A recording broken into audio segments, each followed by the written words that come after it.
We're going to do it just in the order I said. They'll do a trick, we'll click the clicker to tell them they did it correctly, and they'll get a treat as a reward so that they want to repeat that action again for us. So the first thing we need to do is teach our dogs that the clicker means you did it right. This is not an attention-getting device. It's not something you click repeatedly to try to get your dogs to come over to you. In fact, doing that could actually keep them from learning what the true meaning of the clicker is. So make sure you always use it appropriately. So we're going to go straight into charging the clicker, or loading the clicker as some people will call it. Alright, so charging the clicker is teaching your dog that every time it hears the sound of the click, it's going to get something good. That's going to make it want to work for the clicker. It's going to make them want to offer behaviors for you. So first of all, before we actually ask them to do any sort of trick, to accommodate them with this concept, we've got to click and immediately treat right away. Now these two know what the clicker means, so they're already paying a lot of attention to me when I've got it out, when they know that we're in training mode. So you may find that your dog is a little distracted during this process, and that's okay. Just wait until you've got his attention, click and treat. Another thing that I like to do when I'm charging a clicker is pair it with the word yes. And that way, even without a clicker, I've still got a consistent way to tell the dog that it's done something correctly. So our first trick is going to be spin. A very simple trick that you can teach, and it looks really cool when you do it right. So let's start with Obi. And you'll notice sometimes I'll put Cricket aside when I'm not working with her. Every now and then I'm going over and rewarding her for staying in that position. So that's just a really quick tip on how to work with two dogs at once. The clicker does not confuse them if you've got more than one dog you're working with. Same goes if you're in an obedience class and everybody's clicking. The dogs quickly learn which master and which clicker is actually for them. Cricket down, stay. Obi.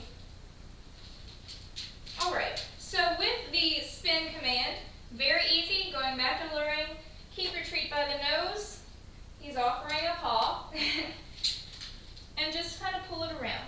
As soon as he completes a circle, click and treat. As simple as that.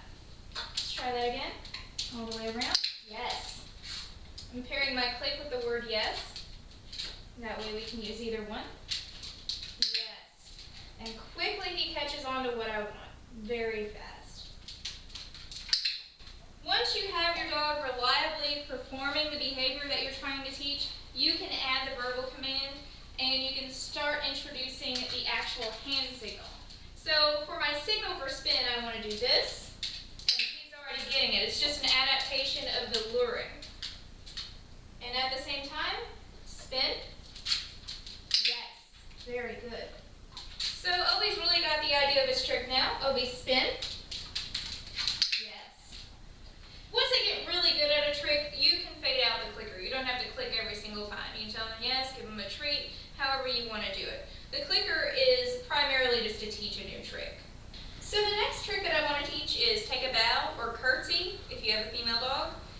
This is just going to teach them to put their front end of their body close to the ground. They're going to take a bow downwards. Very cute trick, and another one that's very simple to teach. So this is a brand new trick for Obi. He does not know how to take a bow yet, so he's a very good example of how it's going to look when you're doing this with your own dog. First of all, lure your dog into a standing position. Once again, they're going to offer the behaviors that we have taught them. They're going to offer what's worked. Just ignore that. That's fine. Have the treat close to their nose again.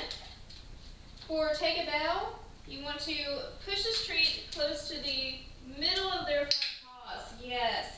And it's okay if he goes all the way down. The important thing is that your click happens in the position that you want him to be in for the trick. Right between the front legs? Yes.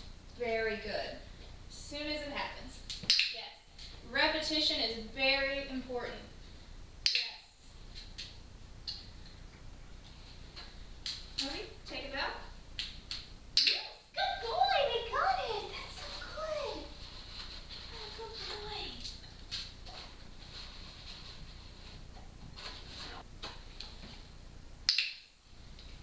So our next trick is going to be called bang, or what most people call play dead. We want to teach our dogs to basically flop over when we give the hand signal and say bang. It's a very cute trick. It's one that a lot of people want to teach their dogs.